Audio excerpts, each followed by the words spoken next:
1월 가고 2월이 왔습니다. 2월 초하루 월삭 기도에 나오신 여러분들에게 하나님이 크신 은총을 베푸실 수 있기를 원합니다. 이제 명절 연휴가 되는데요. 월요일부터 수요일까지는 새벽 기도에 쉽니다. 다음 목요일부터 또 새벽 기도 하겠습니다.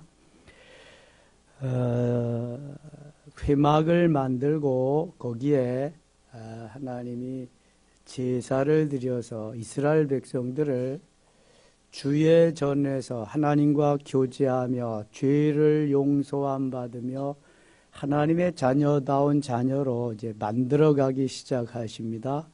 모세를 세우고 모세형 아론을 대제사장으로 세우면서 그 일을 이제 행하게 하시는데, 그래서 회막 안에는 여러 가지 하나님을 섬기는 기구들이 있습니다. 그 중에서 오늘은 그 제사를 지낼 제사장, 그러니까 제사를 지내는 사람이, 집례하는 사람이 있어야 되는데 반드시 대표자, 제사장이 필요합니다. 그래서 제사장은 아무나 되는 것이 아니라 레위 지파에서 제사장이 되고, 그 제사장에게는 다른 사람과 달리 거룩한 옷, 성의를 지어 입히라고 하는 것이 하나님의 말씀입니다. 그리고 제사는 어떤 것으로 드려라, 방법은 어떤 것으로 해라. 레위기에서 나오는 말씀을 먼저 출애굽기에서 하나님이 말씀해 주십니다. 31장 가겠습니다. 31장이 아니라 28장. 너는 이스라엘 자손 중 내 형 아론과 그의 아들들, 곧 아론과 아론의 아들들 나답과 아비후와 엘르아살과 이다마를 그와 함께 내게로 나오게 하여 나를 섬기는 제사장 직분을 행하게 하되. 아론은 모세의 손위의 형입니다.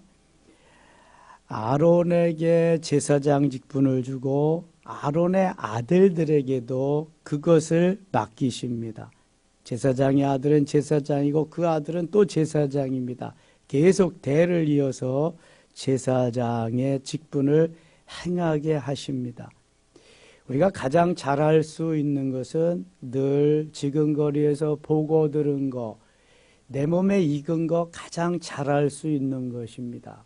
그래서 하나님께서도 제사장 가문에서 계속해서 제사장이 나와서 하나님의 제사를 집례하도록 그렇게 만드셨습니다.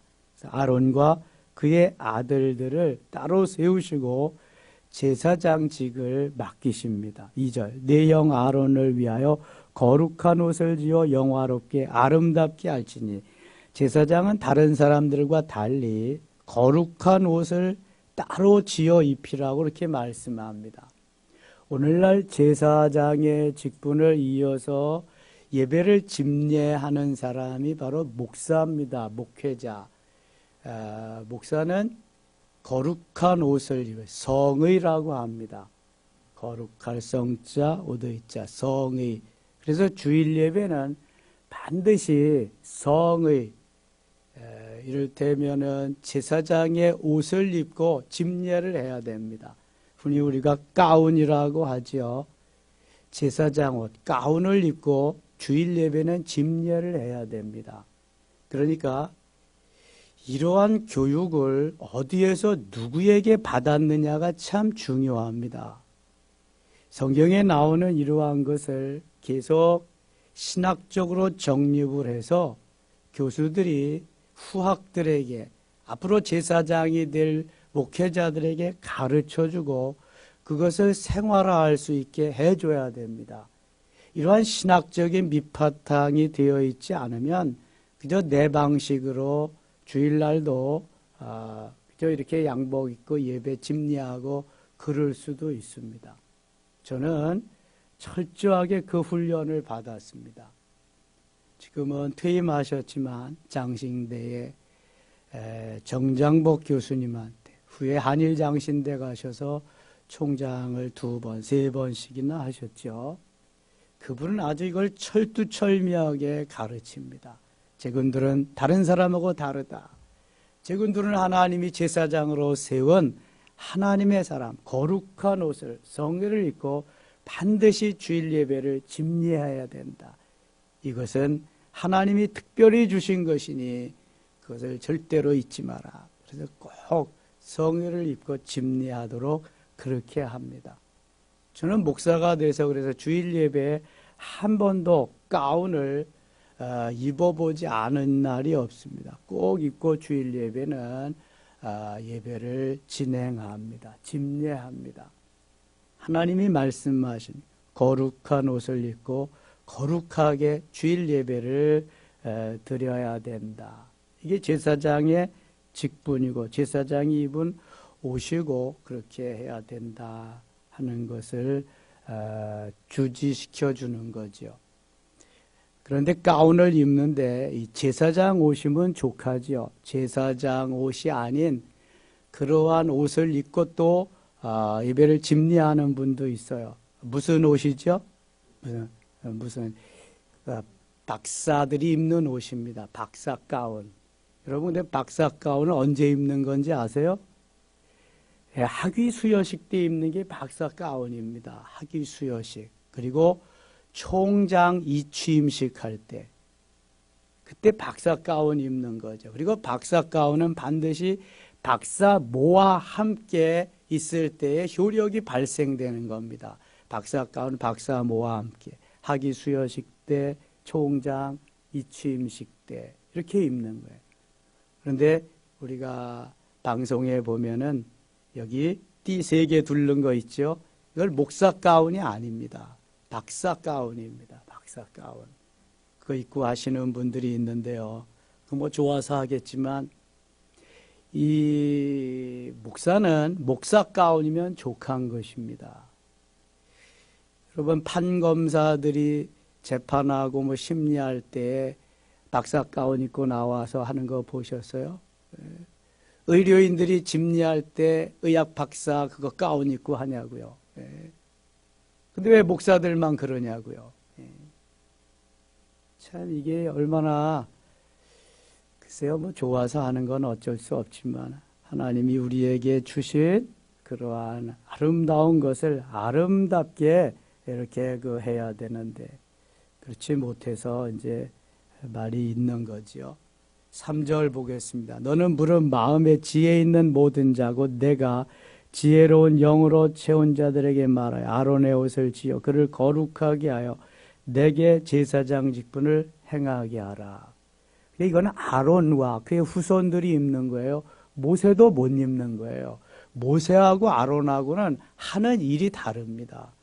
모세는 나라를 다스리는 사람이야. 이끌어가는 사람이 통치자예요. 아론은 하나님 앞에 제사하는 제사장이에요. 이게 다 다르단 말입니다. 하는 일들이. 요즘은 장로님들도 임직할 때 성의를 입힙니다. 성의. 그래서 장로님들은 언제 그럼 그거 가운을 입고 하느냐 하면은 언제 할까요? 성찬식 때 성례위원으로 분병 분잔할 때 장로님들이 그 가운 입고 하십니다. 그리고 이제 또 나오지만 가운을 입는 분이 또 있습니다. 장로님들보다 먼저 성경에 기록돼서 가운을 입히게 하라는 직분이 있는데 뭔지 아세요? 찬양대입니다. 찬양대원들. 하나님이 찬양대를 얼마나 귀하게 여기시는지 몰라요. 그래서 찬양하는 사람들 구별해서 거룩한 옷을 입히고 찬양하도록 그렇게 하십니다.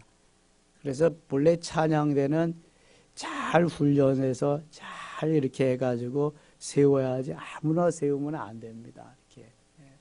얼마나 중요한지 몰라요. 목사가 주일날 설교 한 번을 위해서 일주일 내내 기도하고 준비하고 하는 것처럼 찬양대도 기도하고 준비하면서 정말 거룩하게 그렇게 해야 됩니다.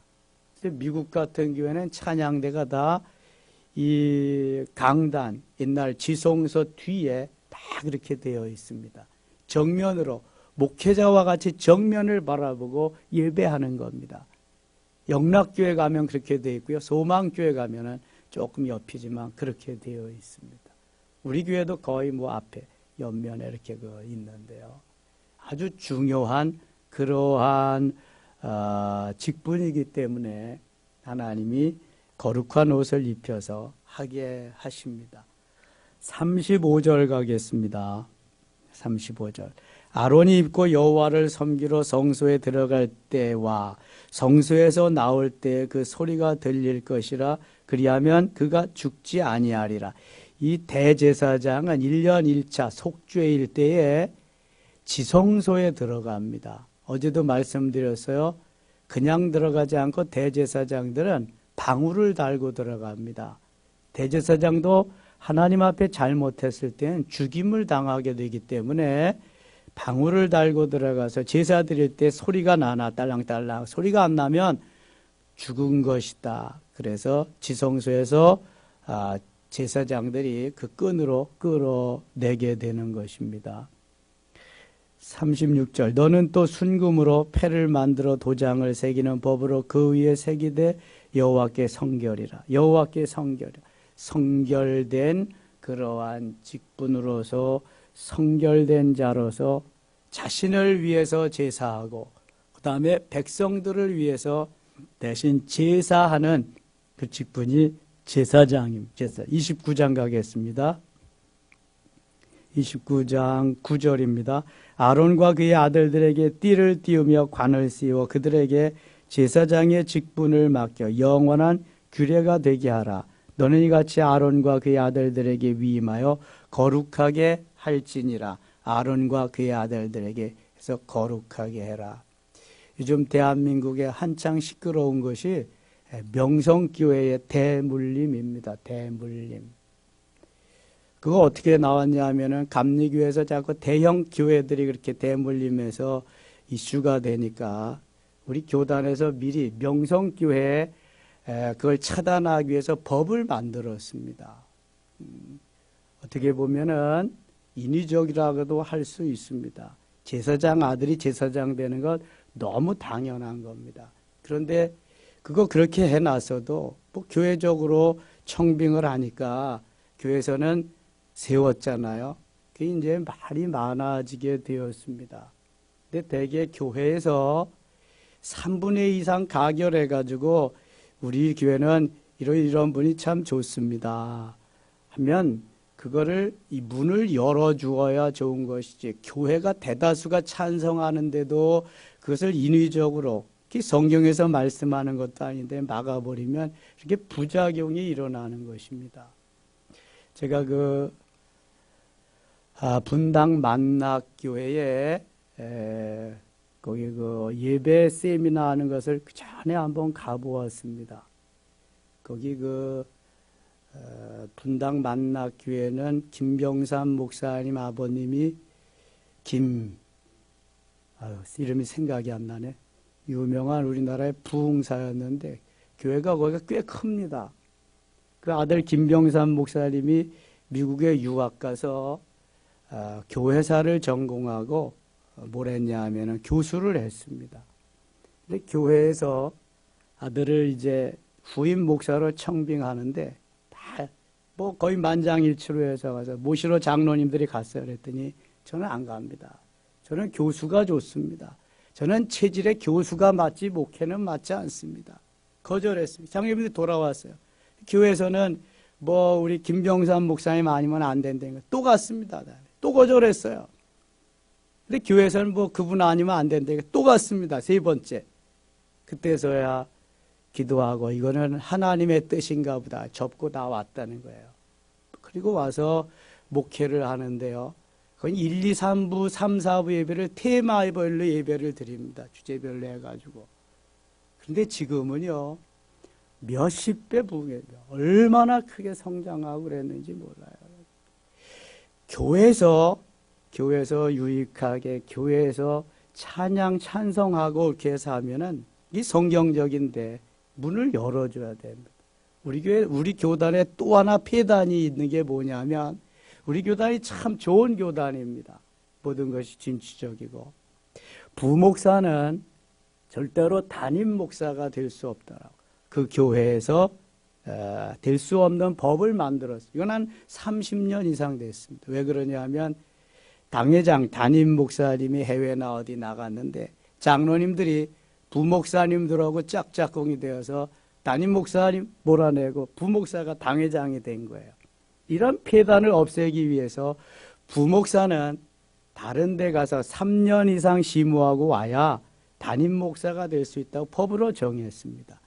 그러니까 이게 담임 목사하고 당회장하고 부교육자하고 지금 거리에서 늘 같은 패턴으로 해가지고 이어받아야 너무 자연스러운 목회가 되는데 그게 안 되니까 해외에서 유학한 사람들 갑자기 데려다가 담임 목사 시키고 당회장 시키니까 교회가 분란이 일어나고 대형 교회들이 계속 문제가 되는 거예요.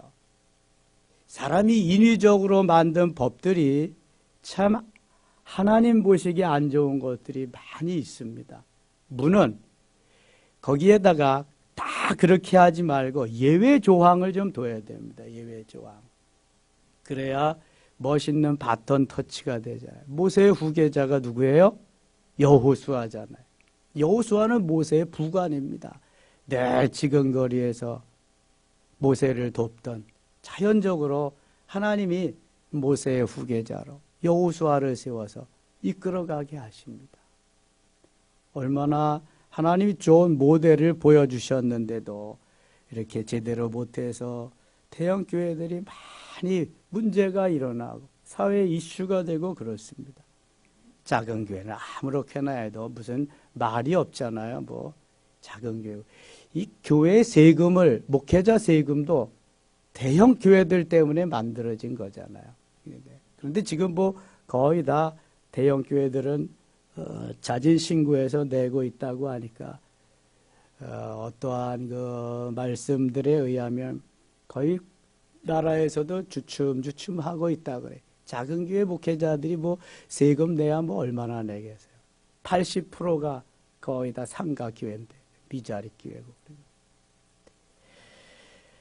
아무튼 세상 복과 교회 하나님 말씀하시는 것은 다른 것이 또 많다. 자, 29장 10절 가겠습니다. 10장 너는 수송아지를 회막 앞으로 끌어오고 아론과 그의 아들들은 그 송아지 머리에 안수할지며 너는 회막문 여호와 앞에서 그 송아지를 잡고 그 피를 네 손가락으로 제단 뿔들에 바르고 그 피 전부를 제단 밑에 쏟을지며. 제사장도 자기의 죄를 용서받기 위해서 제사를 지내야 됩니다. 먼저 레위기 1장에 보면은 제사를 지를 때 죄인이 죄물의 머리에 손을 얹고 죄를 정가시킵니다. 그리고 죄인이 가죽을 벗기고요. 죄인이 각을 뜹니다. 그런 다음에 장작 불에 올려놓고 태워 제사 드리는 건 누가 해요? 제사장이 합니다. 제사장은 그 모든 것을 제사장이니까 자기가 다 해야 되는 거예요. 제사장도 죄를 범하면 용서받지 못하면 죽는 거예요. 대제사장도 죽잖아요. 지성소에 들어가서 제사 드리다가. 그래서 먼저 제사장이 자기를 위해서 제사 지내는 것이 쭉 나옵니다. 15절입니다. 너는 또 순양 한 마리를 끌어오고 아론과 그의 아들들은 그 순양의 머리 위에 안수할지며. 죄인이 안수하는 겁니다. 너는 그 순양을 잡고 그 피를 가져다가 제단 위에 주위에 뿌리고 그 순양의 각을 뜨고 그 장부와 다리는 씻어 각을 뜬 고기와 그 머리와 함께 두고 그 순양 전부를 제단 위에 불사르라. 이는 여호와께 드리는 번제요 이는 향기로운 냄새니 여호와께 드리는 화제니라. 레위기 1장에 보면 번제는요 목을 따서 피를 내고 두 번째 가죽을 벗기고 세 번째 각을 뜨고 네 번째 장작불 위에 태워드리는 제사가 번제입니다. 번제 반드시 화제로 드리는 겁니다. 화제는 태워드리는 게 화제입니다. 태워드리는 거. 레위기에 보면 제사 종류가 5가지 있습니다. 번제, 소제, 화목제, 속죄제, 속건제. 제사 드리는 방법이 4가지가 있습니다. 화제, 태워드리는 거, 거제, 들어드리는 거, 흔들어드리는 거, 요제, 그 다음에 부어드리는 거, 전제. 그래서 5가지 제사 종류와 4가지 제사 방법으로 레위기에서는 거룩해지는 그러한 예식을 계속해서 말씀하고 있습니다. 다음에 레위기에 나오죠. 24절 가겠습니다. 그 전부를 아론의 손과 그의 아들들의 손에 주고 그것을 흔들어 여호와 앞에 요제를 삼으치며, 요제, 흔들어 드리는 제사가 요제입니다. 화제, 요제 나왔어요. 그 다음에 26절, 너는 아론의 위임식 순양의 가슴을 가져다가 여호와 앞에 흔들어 요제를 삼으라. 이것도 요제죠. 28절, 이는 이스라엘 자손이 아론과 그의 자손에게 드릴 영원한 분깃이요 거제물이니 곧 이스라엘 자손이 화목제의 제물 중에서 취한 거제물로서 여호와께 드리는 거제물이니, 거제는 들어드리는 게 거제라, 들어드리는 거. 42절 가겠습니다. 42절, 이는 너희가 대대로 여호와 앞 회막문에서 늘 드릴 번제라. 내가 거기서 너희와 만나고 네게 말하리라. 내가 거기서 이스라엘 자손을 만나리니 내 영광으로 말미암아 회막이 거룩하게 될지라. 제사 드리는 그곳에서 하나님이 만나 주시겠다. 예배 드리는 그곳에서 하나님이 만나 주시겠다. 하나님을 만나는 장소는 지성소입니다. 지성소. 지성소로 가는 길을 하나님이 다 열어주셨어요. 지성소에는 법궤, 언약궤, 증거궤가 있습니다.